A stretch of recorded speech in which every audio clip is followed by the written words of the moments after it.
Okay, so now we're over here at the mind map, and I'm gonna show you, this is the whole lecture here on single maps that you have available online, or can be emailed to you as a link. So let's go into here, and we're saying that we want to talk about optimization. This is the first course of calculus as it pertains to finding an optimal point, which can apply all over, as I have over here on my list. But you can take a look at the many applications of the calculus, and in particular with optimization. So calculus is really used when there's a changing, instead of a straight line you have a curve. So basically that's used almost in all of what we call the natural sciences. Those natural sciences are broken up into life or biological sciences, and then it's broken up into physical sciences. And then we have over here really a social science is what we have over at this point.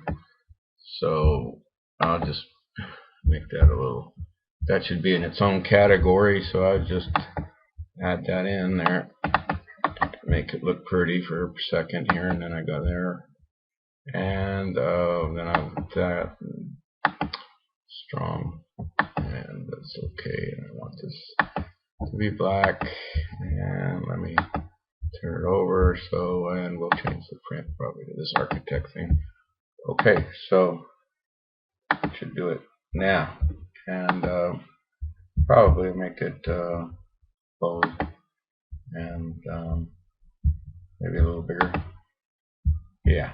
Alright, so anyway, you can go to any one of these if you want to track back and look at this, you know, anywhere you want, and hit any one of these links, and it'll take you somewhere on the internet, so that you can go ahead and boom, you know, learn more about it. The applications, it starts growing exponentially. So anyway, I'll go back to our mind map, and let's continue with this lecture. So with calculus, it's going to be a rate of change problems, and really what we need to do is address the idea of the surfer dude. I call him the surfer dude. And so I got two lines here that you can see what's going on. First of all, we can use algebra to solve the type of problems that uses lines, because the slope is the rise over run. See, so for 2 units this way, you go 2 units up. We can see that this is a positive. Surfer guy is going up, that's positive, or surfer down is negative. So you can see that in anywhere, you know, you have a fixed number as your slope. No problem. It's the same everywhere up and down that line. And in the case of a supply and demand, you have one equation acting like a constraint on the other, and there's an equilibrium. Just set these 2 line equations equal to each other and solve for this critical value, and then plug it back in to get how many units to be produced at a certain price. However, when we go over here, now we have a curve. Let's call this a cost function. So we can see here now surfer dude's going down here, and surfer dude now is at the trough and going back up again. So if you have this guy going in a negative direction and this guy's going in a positive direction, then that means that this guy's going to at some point have to hit 0, right? I mean, there's going to be a slope where that's flat somewhere, because you can't go from down to up without somewhere coming down in the middle on 0. So curve's a little interesting, because you got to realize we can't really, I mean, the board is never a perfect substitute for a curve, right? But as you keep jumping in, you'll see it. And when we find this, so now the slope is not just a number like the line, it's another equation. It's a slope generating function. It's another like factory where we put in different values of x here, and we'll find out how steep it is there and find it here. So we need to find another equation that will tell us how steep this curve is anywhere along the way, and that's called, we call that the slope. A derivative in economics, we call it a marginal rate of change. So now, having said that, then let's go back to what I was going to say now. So the other part of that curve here has to be continuous, right? Because if you have a gap in this line, the surfer dude's just going to fall right through, and you'll have no slope there at all.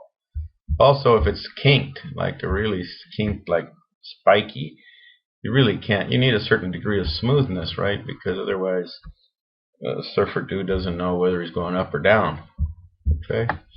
And so now the exact example of cost function is this. In this case, we have a function that we're going to have a cost function. We're going to find that slope generating function. We're going to set it equal to 0, right? So now we get to see, you know, what my handwriting really looks like.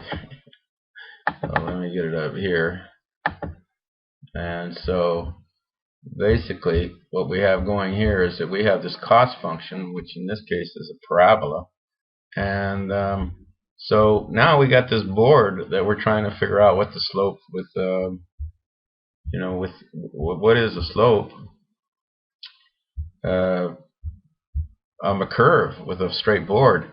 But if we keep, you see this little thing here, that's the rise and that's the run. We just take kind of a guess by going down the line a little bit. And then we get smaller, you know, expand. Imagine that getting smaller and pretty bigger, bigger, bigger. Pretty soon the board is a really good slope is really much like the slope of a curve at that point, because it's expanding and expanding. And now there's a teeny little triangle there too, rise over run. So what's going on here is that this says, like, we have I can't really see that, that's kind of small, but let me make it bigger here.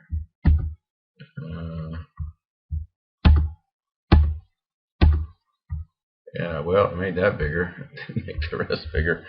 But anyway, the point is that we want to make it smaller, and what we want to do is come up with this concept of a limit. So the limit is called LIM, and that means that really what we find a mathematical way of saying how small do we have to shrink that triangle up? How small does it have to shrink up in such a way that we can mathematically say, you know what, that rise over run is so small now, it's so close to the actual point that we're going to call that the number of the limit. And so if we have, in this case, a curve, you can see this is the rise, and this is, see, that's our starting triangle, and all I did was go from x and I go out a little bit more, see, x plus h. So that's going to be this cost function evaluated at x plus h, and this is going to be the cost function evaluated at x. So now I got x, and I just subtracted 2. You know, this is going to be this evaluated at that point, and this, and then over. You can see I went from x to x and a little bit. So that means the run is just h, right? So then I'm going to try this particular problem. It's kind of long, so I had to go here. So here I put x plus h squared, which is this function evaluated x plus h. I just replaced x with the x plus h, see? And then on the second guy down here I have minus. That doesn't change at all. I just write it down. It's just c of x. But I'm bringing in the minus sign through, so the sign changes minus, plus, minus 10. If you expand all of that, that means you take 2, you know, copies of this. That is, if you take x, you'll see that a lot of things cancel out. So here it is, the total expansion. The 10s will come out until finally you'll end up with, when you go out and subtract it, you're going to have 2x h plus h squared minus 5h over h. But you can factor out an h, the h divides out, and you're left with 2x minus 5. That is a slope function, right?